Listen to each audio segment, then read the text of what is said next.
Hello students. In the previous lecture, we are discussing about the PROM now. The continuation with that same point. Okay. So in the ROM in previous lecture we discussed, and now simple for half byte ROM. Nowadays, ROM use MOS technology instead of the diode. In the previous class we are discussing here is the diode is connected. Now that will be replaced by the MOS.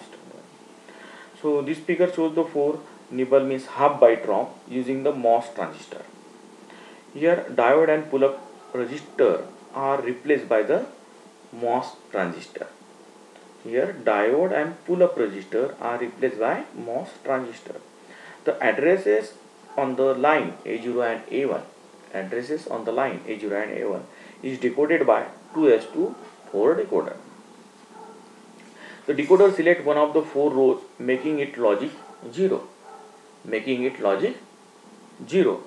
The inverter connected at the output of the decoder invert the state of the select row. Here is inverter is connected. Here they are invert the state of the selected row, that is logic 1. Therefore, each output line goes to logic 0. Output goes to 0. If gate of MOSFET is connected to row select lines, if the MOSFET is selected to row select line, when gate of MOS transistor is connected to select rows and MOS transistor is turned on, this pulls corresponding column data lines to logic 0. I repeat again. When gate of MOS transistor is connected to select rows, these are the gates. Okay, so gates of MOS transistor is connected to select rows. MOS transistor is turned on. This pull the corresponding column data line to logic 0. Okay, corresponding column data line to logic 0. Okay, so in the integrated circuit, a thin metallic layer contains the gates of some transistor to the row select line. The gate connection of MOS transistor depends on the data to be stored in the ROM.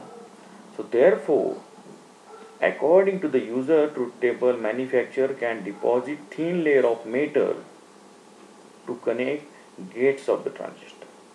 Once the pattern or mask is decided, it is possible to make thousands of such ROM called as mass programmable ROM. So mass ROM are used in microprocessor based toys, TV games, home computer, other such high volume consumer products. Okay, so next point is your PROM. See now in the PROM, okay, MOSFET as a switch. Okay, this is your fuse, VDD supply. Okay, output bit, data lines, like this one can make. See now in the PROM are programmed by users. PROM is first programmable read only memory. So PROM are programmed by user to provide programming facility. Each address select and data line intersect has its own fuse MOSFET or transistor. When the fuse is intact, the memory cell is configuration as logic 1, and when the fuse is blow, means it melt open, the memory cell is logic 0. So logic 0 are programmed by selecting the appropriate select line, then driving the vertical data line with a pulse of high current. Okay, so this diagram is from fuse MOSFET memory cell. Okay, so this is related to your PROM stands for programmable read only memory. Now next is your 4 byte ROM. Okay, so the figure shows it has, if you observe, diodes in every bit position, right? Therefore the output is initially all zeros. Each diode, however, has fusible link in series with it. Every diode having the fusible link. If you observe here, these are fusible link. Every diode fusible link in series with it. By addressing bit and applying proper current pulse at the corresponding output, we can blow out the fuse, storing logic 1 at that bit position. The fuse uses material like a nichrome or polycrystalline. For blowing the fuse, it is necessary to pass around 20 to 50 milliampere of current for a period of 5 to 20 microseconds. The blowing of fuses according to the truth table is called as programmable ROM. The user can program PROM with a special PROM programmer. So PROM programmer selectively burn the fuses according to the bit pattern to be stored. This process is also known as burning of PROM. The PROM are one-time programmable. Once programmed, the information stored is permanent. Information stored is permanent. Okay. So here fuse is there. Okay. Fuse is there. These are the key point. Now next is your we can say that last is EEPROM. Okay. So EEPROM is erasable programmable read-only memory. Erasable programmable read-only memory use MOS circuitry. They store ones and zeros as a packet of charge in bed layer of IC chip. EEPROM can be programmed by the user with a special EEPROM programmer. The important point is that it is erase the data in the EEPROM by exposing, these are important, erasing the data of EEPROM by exposing the chip to ultraviolet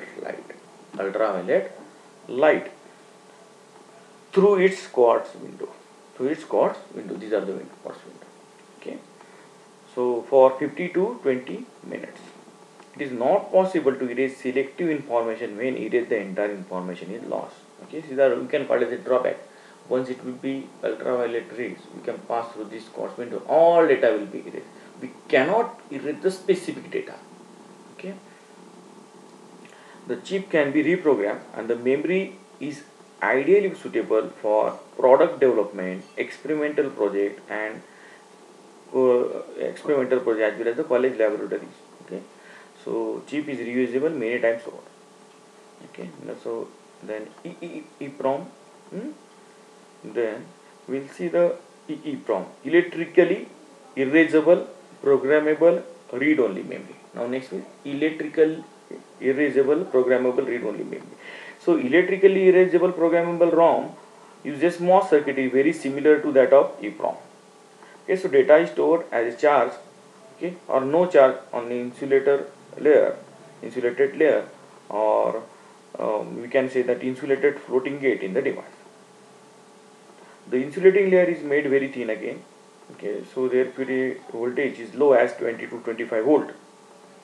Okay, so we can move the charge across these thin layers of the barriers either direction for programming or erasing. So EEPROM allows selecting erasing at a register level rather than erasing all the information. Okay, so information charge changed by the electrical signal. Okay, so EEPROM also has a special chip, erase more data. Either entire chip can be erased in the 10 milliseconds. This time is quite small as compared to our EEPROM, but it can be erased and reprogrammed with the device right the circuits. Okay, so electrically erasable programmable read-only memory is most expensive type of.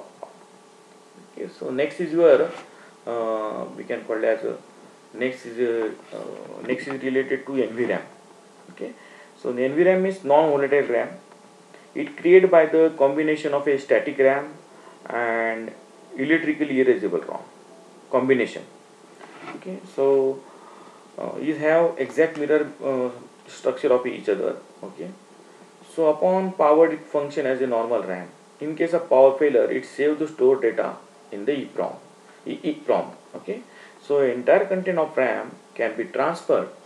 Entire content of the RAM can be transferred in parallel to the EEPROM in less than 4 milliseconds. When repowered is possible to get entire content of EEPROM back into the RAM. Thus, EEPROM is used for temporary storage data during the power failure.